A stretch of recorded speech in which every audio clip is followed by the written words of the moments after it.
Hello, gorgeous heartbeat, and welcome to Heartbeats Harbor. I'm your host, Brianna Hozak, and I'm here to shine the light on the shadow path we walk as heartbeat women. Women rising into leadership roles as lightworkers, changemakers, worldshakers, or as I call us, heartbeats, do not have an easy path to walk. It often feels lonely, painful, and unique, but I'm here to help you see how very not alone you are, and how beautiful the shadows surrounding you actually are when you love and integrate them on your healing journey. I create spaces and opportunities for women to step into deeper self-awareness, self-acceptance, and personal healing, community and sacred circles, as well as leadership of themselves, their families, their communities, and beyond. My business and my life is and always will be about massive change in the ways things are done around the world. I believe it's a big part of my purpose on this planet to be a voice for those who don't have one, a safe harbor for those who need one, and a beacon of light to inspire a better way. None of this is easy. I've learned that big impact requires bold action and delusional levels of confidence, as well as a ton of shadow work. If you love what you hear on this podcast and you want to be part of the growing, supportive online village of Heartbeats Harbor, make sure you join my Facebook group, which is linked below in the show notes. Now, I can't wait to get started, so let's turn on the lights. Hello, gorgeous heartbeats and light and shadow beings. That's right, we are all made up of both aspects, light and dark. No matter what background you come from, religious or not, spiritual or not, you have both light and shadow aspects. I love both.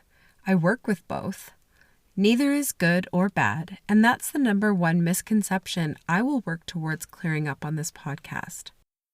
Often, especially for those coming from a religious background, shadows or the dark are associated with evil or bad.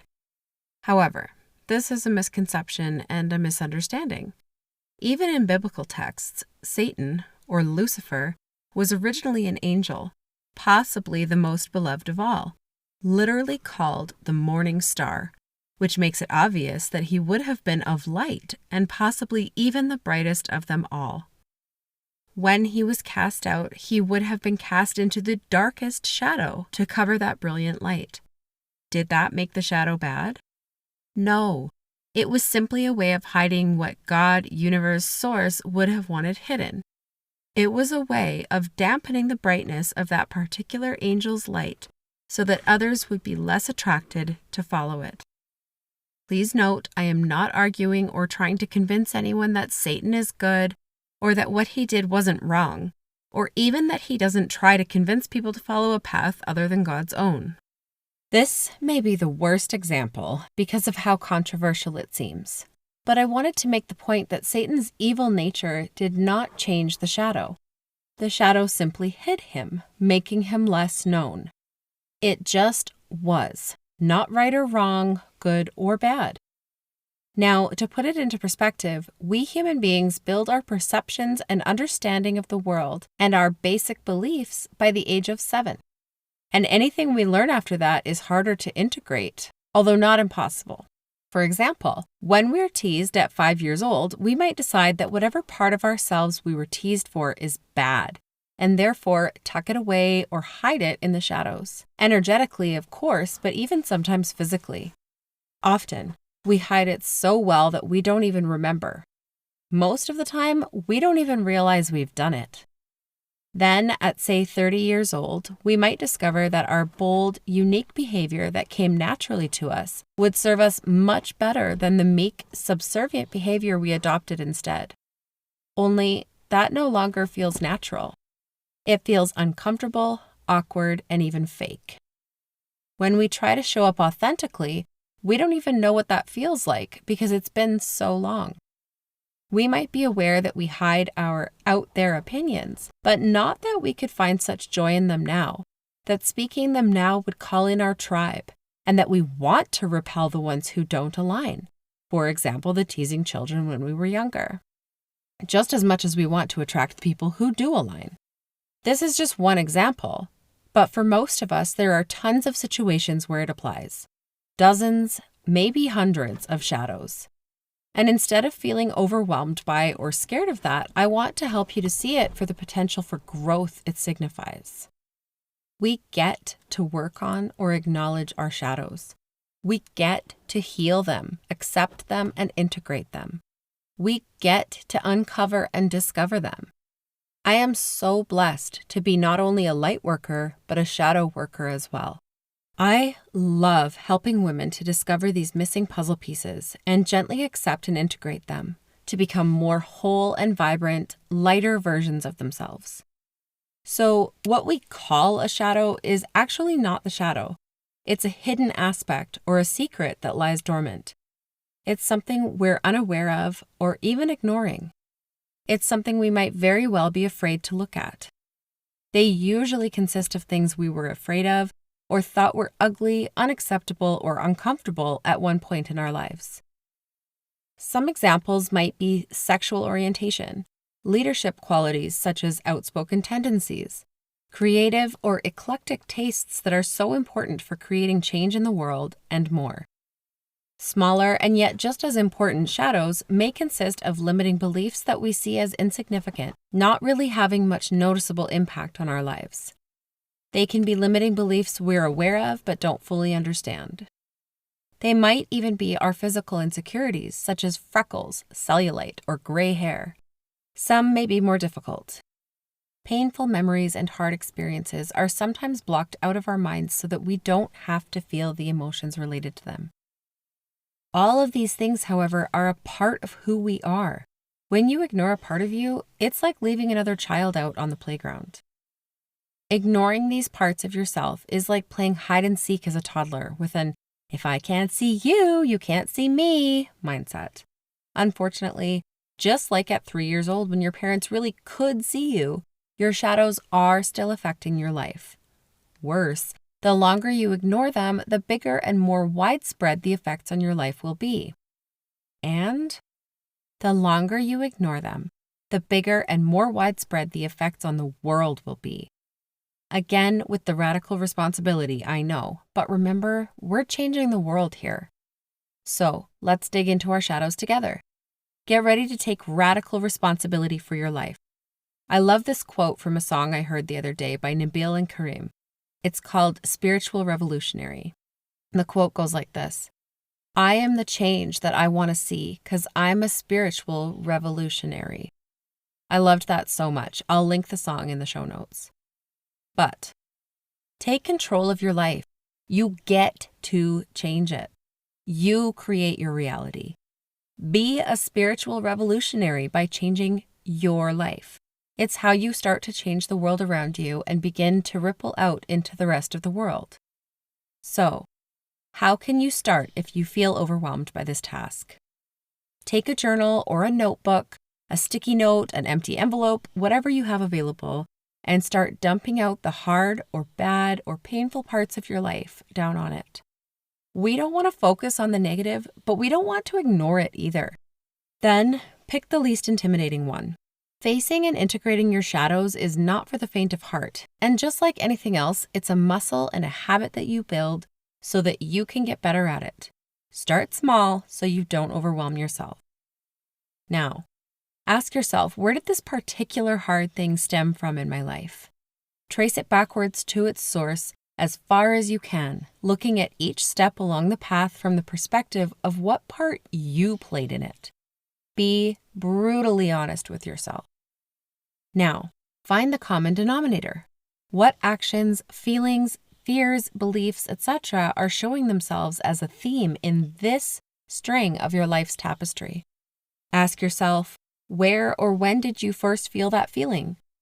When did you first decide that something meant a particular outcome or result was set in stone?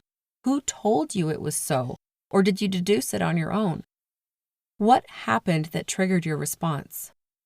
The more questions you ask yourself, the clearer you will get in understanding your inner workings. You will be amazed by some of the things that pop up. Many times, the uncovered information will be so illogical, you will easily be able to let it go, clear it, and change your beliefs around it so that it can stop affecting your life or the world so negatively. This would be integrating that shadow, Loving the version of you who so easily believed the lies, miscommunications, or misunderstandings. Knowing that there was no ill intent or malice behind it. Knowing that your innocence and youth were the only blocks to your understanding and that now you get to change it. And then doing just that. Boom. Integration. Of course, it's not usually just a one and done thing, but the power is within you always. Don't give up on it when you backslide. It's normal. Remember the last episode and remind yourself, I am still worthy. You will have to remind yourself and create new habits, practice the new beliefs again and again, even for the easiest to contradict beliefs, and that is okay. It will be harder sometimes too, and that is also okay. You can do this. And repeat. And know that as you heal and shine the light on your shadows and integrate your new set of beliefs, new shadows can still be created and will be. This is a lifelong journey. The more you do on this journey, the bigger the impact you will make in the world. As Michael Jackson said, if you want to make the world a better place, take a look in the mirror and make a change.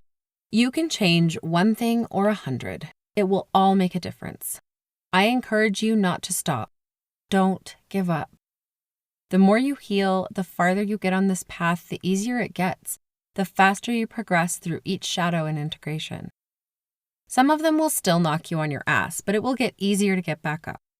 You'll begin to laugh at them and find the knockdowns endearing because you understand the freedom and love they allow you to experience once you've accepted them. You can decide if you want to start right into another one or give each one time to integrate based on how you function. I personally move very quickly. Others move more slowly, and there is no right or wrong or better way to do this. I also highly recommend having help. A supportive community, a group or mastermind type program to walk through it, a coach or mentor who can hold your hand and give you an outside perspective, a therapist who can hear all the embarrassing and hard things that come up without judgment, etc.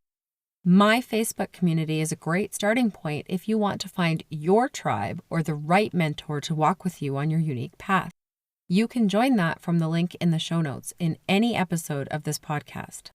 I consistently work through my own shadows, and I do not do it alone. I have a series of women's circles, shamanic sisters, and ultra amazing friends mixed with programs I take on an ongoing basis, designed to walk through these paths of shadows and light, and not do it alone. I also help other women to do the same thing, to see and accept the duality in their lives, that there are, in fact, both light and shadow aspects to almost everything we experience. The deeper your understanding goes with these, the more vivid and brilliant your life becomes. I love seeing the joy that comes in with understanding and loving our shadows. I also love supporting women in healing the pain and difficulty that can arise on this path sometimes. Going forward, sometimes shadows will pop up on their own. Sometimes we can choose to dig in this way and find one to work on. I find that once you get the momentum going, you won't have to search for them anymore. Now, you still might be wondering, why would you want to look at your shadows more closely? Why shine the light on that darkness and possibly bring up painful or hard things that you seem to be doing fine without? Let's take a perceived money block, for example. I'll use a story of my own to help lay it all out for you.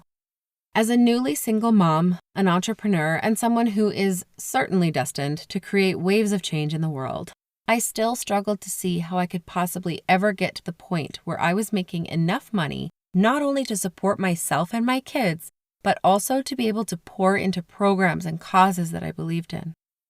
How could I get to the point where I didn't need the government support checks or the child support?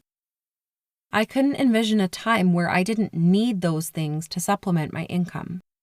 This showed up in my life as living paycheck to paycheck, bouncing payments, not being able to say yes to any extras for my kids or myself, struggling to put food on the table and keep a roof over our heads, and more. We had internet and TV services cut off, then power, then lost our home. This seemed to me to clearly be a money block.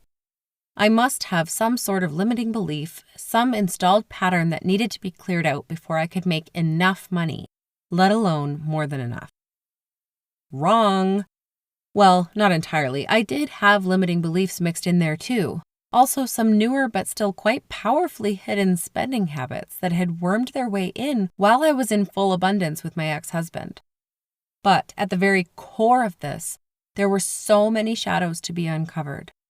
A big one was my self-worth. I felt unworthy of that kind of money.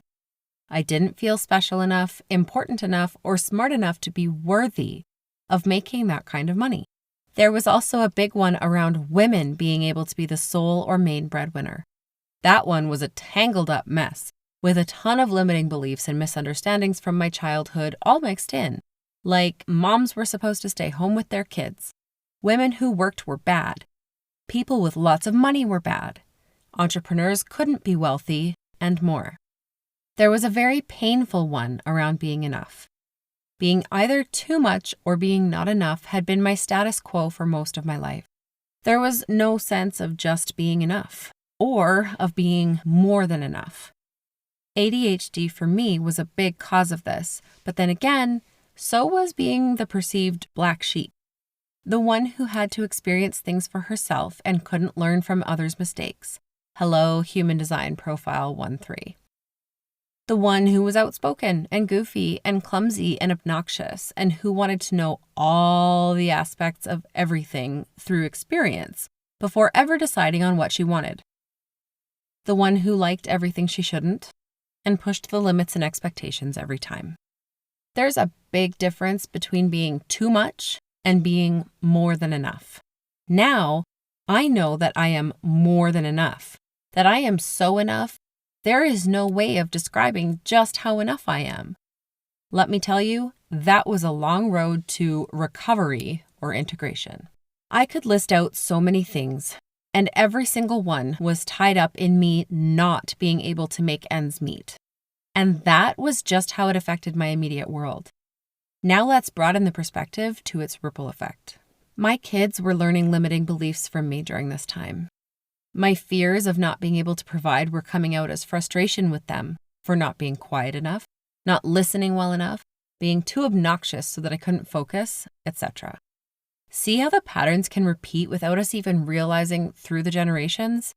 Talk about a ripple effect. The women in my world weren't being served from my highest, influential, potent, and empowering place of leadership either, thus potentially missing out on massive growth in their own lives, creating ripples in their families and communities and with their clients and so on.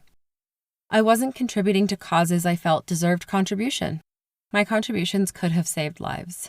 I was suffering mentally more and more daily because of late fees, warnings, and threats from collections. I closed off more and more from friends and family as I got more and more behind, thus harming relationships from lack of contact, possibly hurting people's feelings, and definitely missing out on some quality time with people like my Nana, who has since passed. The ripples are unending.